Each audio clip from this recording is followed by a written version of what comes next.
Praise the lord. ప్రతిరోజు దేవుని వాక్యం కోసం ఎదురు చూస్తున్న మీ అందరికీ యేసుక్రీస్తు వారి పరిశుద్ధ నామంలో శుభాలు తెలియజేసుకుంటున్నాను. మనం సహజంగా కొన్నిసార్లు మనకున్న ఇబ్బందులను బట్టి, మనకున్న సమస్యలను బట్టి చాలా బాధపడుతూ, చాలా భయపడుతూ, చాలా టెన్షన్ పడుతూ ఉంటాం. అది ఏం జరుగుతుంది, ఎలా జరుగుతుంది, ఏమవుతుందో అన్న ఒక టెన్షన్తో భయపడతాము. అలాంటి సమయంలో ప్రభువారు పలికిన ఒక గొప్ప మాట నేను మీకు గుర్తు చేయాలని నేను అనుకుంటున్నాను. అదేంటి అనగా, యెహోషువ 1st చాప్టర్ 9th వర్స్లో ప్రభువారు ఒక గొప్ప మాటని పలికారు. నిబ్బరము కలిగి ధైర్యముగా ఉండుడి, దిగులు పడకుము, జడియకుము అని ఒక గొప్ప మాటని మనతో పలికారండి.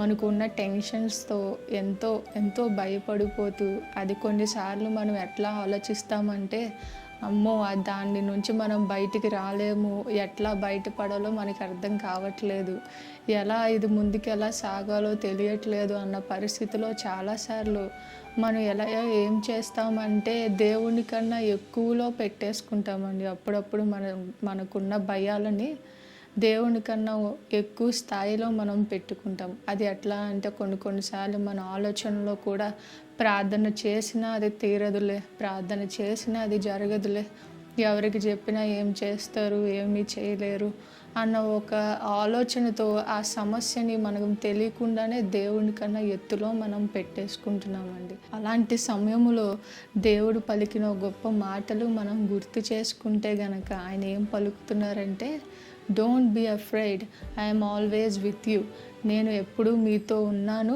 భయపడుకుము అనేసి ఆయన మనతో మాట్లాడుతున్నారు. Don't be afraid, I heard your prayers, నేను మీ ప్రార్థనలు విన్నాను, మీరు భయపడకండి. అసలు మనం ఎవరము యూదా గోత్రపు కొదమ సింహం ఒక పిల్లలమండి. మనం ఎంత కరేజియస్గా, ఎంత ఫెరోషియస్గా మనం ఉండాలండి. చిన్న వాటికి భయపడిపోతూ ఉంటే ఆయన పిల్లలుగా మనం ఎంత ధైర్యంగా ఉండాలండి. ప్రతి సమస్యకి మనం చాలా వెనక్కి వెళ్ళిపోతూ, నా వల్ల కాదు ఇది, నేను చేయలేను ఇది అని చాలాసార్లు మనం వెనక్కి వెళ్ళిపోతున్నామండి. మనం ఆరాధించే దేవుడు the most high God, the king of Kings. మనం ఎంత కరేజియస్గా ఉండాలండి, మనం ఎంత ధైర్యంగా ఉండాలో. ఆయన పేరు మనం పలికితేనే ఎంతో ధైర్యం వచ్చేస్తుందండి. ఆయన అంత గొప్ప దేవుడు, ఆయన పేరుకే అంత మహిమ ఉందండి. మనం వారి పిల్లలుగా మనం ఎంతో ఫిరోషియస్గా ఉండాలి, ఎంతో కరేజియస్గా ఉండాలండి.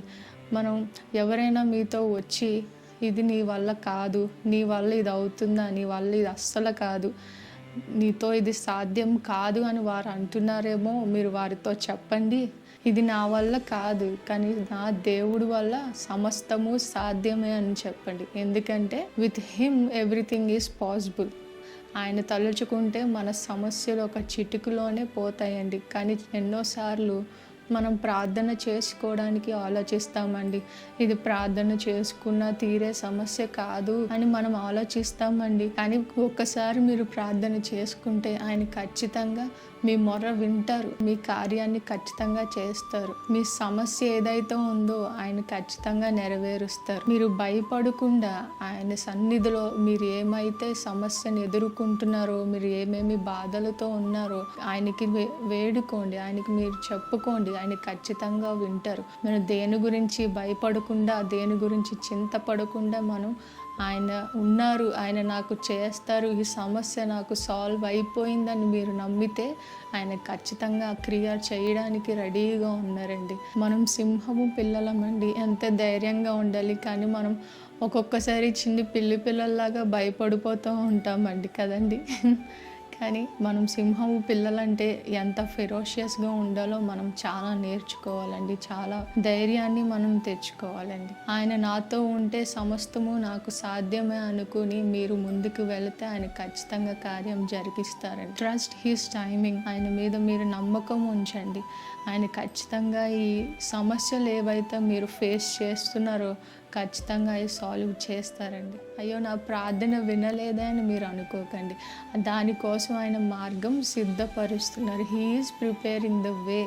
ఆయన ప్రిపేర్ చేస్తున్నారండి. ఆ ప్రాబ్లమ్ని ఎట్లా సాల్వ్ చేయాలి, మీరు అడిగిన దాన్ని ఎట్లా సాల్వ్ చేయాలి, దానికి మార్గం ఎట్లా సిద్ధపరచాలో ఆయన ఆలోచిస్తున్నారండి. అంతేగాని మీ ప్రార్థనలు వినలేదని కాదండి, ఆయన ప్రతి ఒక్కరి ప్రార్థన ఆయన ఆలకించేవారు. ఈ మాట నేను మీతో షేర్ చేసుకోవడానికి నాకు ఈ గొప్ప అవకాశం ఇచ్చినందుకు సర్వ మహిమ ఘనత ఆయనకే కలుగునుగాక. Praise the lord.